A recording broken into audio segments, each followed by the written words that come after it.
So Barcelona বেচ Levante. আর guys what a match man! Time মরছিট হয়ে গেছে। এরকম একটা ম্যাচ ছিল এই ম্যাচটা। আর ভিডিও শুরু করার আগে আমি এটাই বলতে চাই কি Flick, sir Flick, I genuinely love you man. বার্সেলোনাকে যে লেভেলে নিয়ে চলে এসেছে ফ্লিক, আলাদা একটা লেভেলে নিয়ে চলে এসেছে ফ্লিক। তো বার্সেলোনা গত ম্যাচে ১ম এই ২ গোল ডাউন ছিল। ফার্স্ট হাফে ২ গোল ডাউন ছিল। অ্যান্ড বাই দি এন্ড আমরা সেই ম্যাচটা ৩-২ জিতে গেছি। যেটা কিনা আমরা রেমনদাদা বলতে পারি। আর যেটা কিনা আমরা প্রতি বছর, নট প্রতি বছর, লাস্ট ইয়ারও করছি। লাস্ট ইয়ার তো অনেকবার করছি। আনকাউন্টেবল টাইম এরকম আমরা রেমনদাদা করে আসছি।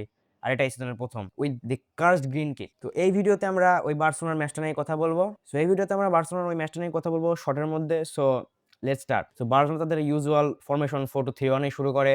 বাট এখানে রাফিনিয়া এজ এ ক্যাম্প ছিল, ফেরান টোরেস এজ নাম্বার 9, আর এরিক গার্সিয়া স্টার্ট করেছিল এবং র‍্যাশফোর্ড লেফট উইং এ ছিল। আর এর জন্য আই গেস বলতে পারেন কি এই ম্যাচের ফার্স্ট হাফে আমরা একটু সাফার করছি। কারণ ফরমেশন বলি কেন? কারণ টিমের যে প্লেয়ার পজিশনিংটা একটু ডিফারেন্ট ছিল। ফলে প্লেয়ারের মধ্যে কেমিস্ট্রির একটু অভাবটা ছিল। যেটা কিনা পুরো ম্যাচে বিশেষ করে ফার্স্ট হাফের দিকে আমরা নোটিস করি। কারণ সেকেন্ড হাফে তো আলাদাই হয়ে গেছিল। খেলাটা চেঞ্জ করে দিয়েছিল আমাদের ফ্লিক সাহেব। Although despite being 2-0 down first হাফে, বার্সেলোনা স্টার্ট অনেক ভালো করেছিল ফার্স্ট হাফের। অলদো ফার্স্ট হাফে 2-0 ডাউন হওয়া সত্ত্বেও বার্সেলোনা ফার্স্ট হাফের শুরুটা ভালো করেছিল। শুধু স্টার্টই নয়, পুরো ফার্স্ট হাফেই তারা ভালোই ছিল। বল প্রোগ্রেশনের দিকে, বল রাখার দিকে সবথেকে বেটার ছিল। বাট স্টিল আমরা 2-0 ডাউন হয়েছিলাম। কারণ বার্সেলোনার এগেইনস্টে বিশেষ করে লা লিগার মধ্যে নিউলি প্রমোটেড টিমগুলো লো ব্লক খেলে। আর লেভান্টের মতো টিম যে কিনা এই বছর ফার্স্ট টাইম প্রমোট হয়ে এসেছে অনেকদিন পরে, তারাও খেলেছিল লো ব্লক, যেখানে 5 ম্যানও ডিফেন্ড করেই স্ট্রাইকারও এসে ডিফেন্ড করে চলে যায়। ঠিক আছে? আর এমন লো ব্লক টিমের কাজই হচ্ছে কি অপোনেন্টের কাছে বল রাখা এবং অপোনেন্ট যখন একটা মিস্টেক করবে সেই মুহূর্তে পানিশ করা। আর যেটা কিনা আমাদের এই ম্যাচের ২ টা গোল যেভাবে খেয়েছি সেম ভাবেই হয়েছে। যেমন যেমন ১ম গোলটা যেমন লামিন ইয়ামালের কাছ থেকে বের হয়ে যায়। সে ড্রিবলিং করতে যেয়ে ড্রিবলিং করতে পারে না এবং সেই মুহূর্তটাকে পানিশ করে লেভান্তে। লেভান্তে কি করে? খুবই ভালো একটা রান নেয় লামিন ইয়ামালের ওই মিস্টেকের পর থেকে, কাউন্টার করে এবং ওই সময় বার্সেলোনার ব্যাক লাইনে 3v4 হয়ে যায় এবং বার্সেলোনা ওখানে 1 ম্যান ডাউন পড়ে যায়।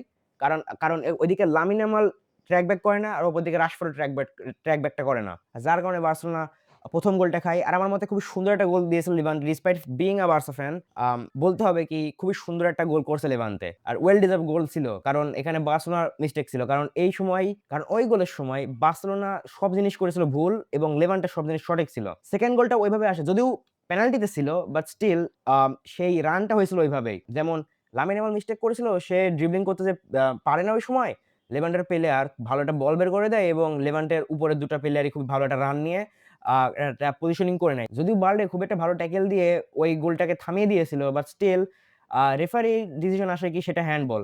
আর এটাই এই ম্যাচের সবথেকে কন্ট্রোভার্সিয়াল একটা জিনিস কি সেটা হ্যান্ডবল ছিল কি ছিল না? আমার মতে এটা হ্যান্ডবল ছিল না। কারণ হ্যান্ডবলের সময় ন্যাচারাল পজিশনিং কি? ঠিক আছে? ন্যাচারাল পজিশনিং হাত যদি আমার এইভাবে থাকে বা এভাবে থাকে তখন যদি একটা বল এসে লাগে, দ্যাটস হ্যান্ডবল, রাইট? বাট আপনি যখন বলটা ডিফেন্স করার জন্য নিজের হাতটা এভাবে করেন, এটা তো ন্যাচারাল পজিশন হওয়ার কথা, রাইট? কারণ এটা আপনার বুকের সঙ্গে আছে, আপনার গায়ের সঙ্গে আছে। তো ডেফিনিটলি এটা ন্যাচারাল পজিশন। বাট রেফারি তেমন কোনো না করে ডাইরেক্ট দিয়ে দেয়। জাস্ট VAR এর কাছে যাবে, গেল, আসলে দিয়ে দিল পেনাল্টি। আর অনেকের মতে এটা পেনাল্টি না।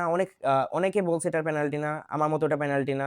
আর বাট স্টিল পেনাল্টি দিয়ে দেয়। আর এটা লা লিগার এখন সবথেকে বড় একটা ইস্যু কি কোনো টিমই কোন টিম বলি কেন, কোন রেফারি নিজের ডিসিশনের সঙ্গে কনসিস্টেন্ট না। তারা অনেক রকম সমস্যা করে আসে, সে নানা রকম প্রবলেম করছে। এই জিনিসটা আমরা প্রত্যেক বছরই দেখি। লাস্টের মাদ্রিদের সাথে হয়েছে, বার্সার সাথে হয়েছে। এই বছর বার্সেলোনার সাথে সেকেন্ড ম্যাচেই হলো, আরো হবে। কারণ এটা লা লিগার খুবই সমস্যা। সবাই এটা পয়েন্ট আউট করে কি লা লিগার রেফারিং এর প্রবলেম। ফার্স্ট হাফের প্রবলেম কি ছিল? কি বার্সেলোনা 2-0 ডাউন। আমার মনে হয় ফার্স্ট হাফের প্রবলেমই ছিল কি বার্সেলোনার যে মধ্যে যে কেমিস্ট্রিটা ছিল, প্লেয়ার কেমিস্ট্রি, সেটা একটু কম ছিল। কারণ বার্সেলোনা বল তো রাখছিল। ফার্স্ট হাফ পুরো ম্যাচে বার্সেলোনার অনেক ভালো বল মুভমেন্ট ছিল, পজিশন ছিল অনেক ভালো। ফার্স্ট হাফে অনেক ভালো পজিশন ছিল। বাট যে ২ টা অকেশনে বার্সেলোনা বল লুজ করেছিল, সেই ২ টা অকেশনেই বার্সেলোনা গোল কনসিড করছে। বাট গোল আমরা কেন করতে পারি নাই ফার্স্ট হাফে? কারণ ওই জিনিসটাই কি কেমিস্ট্রির অভাব ছিল। আর কেমিস্ট্রির অভাবের অন্যতম কারণ আমার মনে হয় মার্কাস রাশফোর্ড এবং রাফিনা। মার্কাস রাশফোর্ডের কথাটা আলাদা, কারণ সে নতুন, কেবল ২ টো ম্যাচই খেলছে বার্সেলোনার এই লিগে। রাফিনা সেকেন্ড হাফে যদিও ভালো খেলেছে, ফার্স্ট হাফের কথাটা হচ্ছে কি রাফিনা এজ এ ক্যাম খেলেছিল। আর সে রেদার দেন এজ এ ক্যামের যে মুভমেন্ট, ওই মুভমেন্টটা বাদে সে পুরো পিচ ফ্রিলি মুভিং করছিল। যার ফলে যখন বার্সেলোনা অ্যাটাক করছিল, সেই নাম্বার 10 পজিশনে থাকার মতো কোনো প্লেয়ার ছিল না। কারণ রাফিনিয়া তখন চলে যাচ্ছিল লেফটে নয় রাইটে। আর এই জায়গাটাই বার্সেলোনা ফার্স্ট হাফে এরকম এখানে প্লেয়ার মিস করছিল। যদিও পুরো ম্যাচ পেড্রি চালিয়েছিল। পেড্রি ফার্স্ট হাফে খুব সুন্দর একটা চান্সও বের করে দিয়েছিল ফেরান টরেসের জন্য, but Ferran Torres goal miss করে দেয়। কারণ স্বাভাবিকলি কি, কারণ স্বাভাবিক বিষয় ফেরান টরেস যখন ম্যাচে নামে তখন সেরকম গোল করে না। সে সেকেন্ড হাফে মোস্টলি ফেরান টরেস সেকেন্ড হাফে গোল করে অ্যাজ এ সুপার সাব নেমে, যদিও এই ম্যাচে গোল করেছিল বাট স্টিল এটা সেকেন্ড হাফে। ফার্স্ট হাফ পেড্রি মানে পুরো নিজেই কন্ট্রোল করছিল যে টিমকে সব রকম চান্স ক্রিয়েট করার, যে কিনা স্বাভাবিক বিষয়। প্রত্যেক ম্যাচ আমরা পেড্রির কাছ থেকে এরকম জিনিসটাই দেখে আসি কি সেই সবসময় প্লে মেক করে। বার্সেলোনার অল টাইম যদি বলেন ফ্লিকের আন্ডারে সবথেকে কনস্ট্যান্ট প্লেয়ার হচ্ছে পেড্রি। এই ম্যাচও তাই ছিল। But at the end first হাফে এই কেমিস্ট্রি একটু অভাব ছিল। অ্যান্ড সেকেন্ড হাফে আমার মনে হয় কি ফ্লিক ড্রেসিং রুমে যে ফেরান টরেসকে একটা চারিতে বসিয়েছে কি এরকম একটা চান্স মিস করে কেমনে। তারপরে সে সেকেন্ড হাফ যেখানে কিনা পুরো খেলাই বদলে যায়, যা কিনা আমরা লাস্ট সিজনে দেখছি কি ফিলিক কি করে সেকেন্ড হাফে নিজের প্লেয়ারের সঙ্গে। সেকেন্ড হাফের শুরুতে সে মার্কাস রাশফোর্ড এবং কাসারের জায়গায় গাভি এবং ড্যানি অলমোকে আনে, যা কিনা আমার মতে খুবই ভালো একটা সাবস্টিটিউশন ছিল। কারণ ফার্স্ট হাফে ওই ক্যামেরা পজিশনে রাফিনিয়া খুব ভালো একটা পারফরমেন্স দিতে পারছিল না। বাট সিন্স সেকেন্ড হাফে র‍্যাশফোর্ড ছিল না, তো রাফিনিয়া কি করছিল, লেফটে চলে গিয়েছিল অ্যাজ এ লেফট উইঙ্গার এবং ড্যানি অলমোজ ওই ক্যাম্প পজিশনটা ফিল আপ করছিল। আর গাভি কাসাডোর পজিশন নিয়েছিল, যদিও কাসাডো গত ম্যাচটা অনেক ভালো খেলেছিল, বাট স্টিল গাভি এসে টিমটাকে আরো ব্যালেন্স করে দেয় পেড্রিকে কমপ্লিমেন্ট করার জন্য। গাভি আসার পরে টিমের মধ্যে যে ইন্টেন্সিটিটা দরকার ছিল সেটা ভালোভাবে প্রোভাইড করে। আর সেই ইন্টেন্সিটি আমাদের প্রথম 2 গোলের জন্য খুবই ইম্পর্টেন্ট ছিল, যাতে আমরা ওই গ্যাপটা কভার করতে পারি। 2 গোল ডাউনের গ্যাপটা কভার করতে পারি। আর ওই সাবস্টিটিউশনের ফলে সেকেন্ড হাফে বার্সেলোনা যে অ্যাটাকগুলো করছিল তা ফার্স্ট হাফের তুলনায় অনেক বেশি লিথাল লাগছিল এবং খুবই অ্যাক্টিভ অ্যাটাক মনে হচ্ছিল বার্সেলোনার। আর এমন অবস্থায় বলেই আসছে কি পেড্রি পুরো ম্যাচ চালাচ্ছিল। যখন দেখে কি নিজের প্লেয়াররা কেউ গোল করতে পারছে না, পেড্রি বলে থাক আমি নিজেই শুট নিই। অ্যান্ড খুবই সুন্দর একটা শুট নিয়ে প্রথম গোলটা দিয়ে দেয়, যেটা কিনা বার্সেলোনার জন্য খুব ইম্পর্টেন্ট ছিল, খুবই কনফিডেন্টের বিষয় ছিল।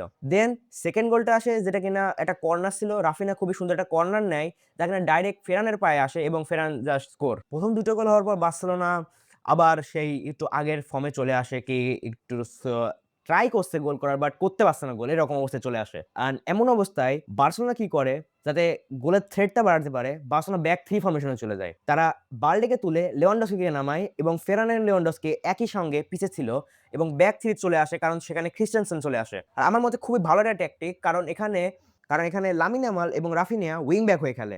আর ব্যাক 3 যেহেতু 3 জন আছে তারা খুবই ইজিলি অ্যাটাক করতে পারবে, কারণ উপরে প্লেয়ার আরো বেশি আছে। আর এই জিনিসটা আমার মতে খুবই ভালো একটা ট্যাকটিক লো ব্লক টিমের জন্য, যারা অলরেডি 5 ম্যানের উপরে, অনেক সময় 11 ম্যানে ডিফেন্ড করে, গোলকিপার ধরে ডিফেন্ড করে অনেক সময়। এরকম টিমের জন্য এরকম ব্যাক 3 ফরমেশন খেলা আমার মতে এটা বেটার অপশন, কারণ এখানে অপোনেন্টের উপর বেশি পুশ করা যাবে। আর এমন করতেই এরকমই প্রায় অনেক 90 মিনিট পর্যন্ত এভাবেই চলে এবং আর 9-10 মিনিট লামিন ইয়ামাল কি করে, খুবই ভালো একটা ক্রস করে, যেই ক্রসটা কিনা বার্সেলোনার প্লেয়ারে না লেগে লেভান্টের প্লেয়ারের মাথায় লেগে ওন গোল হয়ে যায়। আর আমার মতে ডাজন্ট ম্যাটার ভাই, ওন গোল হোক যাই হোক, ম্যাচ জিতে গেছি, 3 পয়েন্ট ম্যাটার ছিল যেটা আমরা পাইছি। কারণ প্রয়োজন, ঠিক আছে? কেবল এটা সিজনের কেবলই শুরু। এখনই যদি ম্যাচ হারে এই জিনিসটা অনেক ডিসঅ্যাডভান্টেজের মধ্যে এটা পড়ে যাবে। স্পেশালি মাদ্রিদের জন্য এখন অনেক গেম পড়ে, বার্সার জন্য অনেক গেম পড়ে। আটলেটিকো মাদ্রিদকে এর মধ্যে আনছি না, কারণ আটলেটিকো মাদ্রিদ অলরেডি প্রথম ম্যাচ হারছে, দ্বিতীয় ম্যাচে ড্র করছে। সো ওরা অলরেডি 3 এবং 2 অলরেডি 5 পয়েন্টের গ্যাপ নিয়েছে অলরেডি।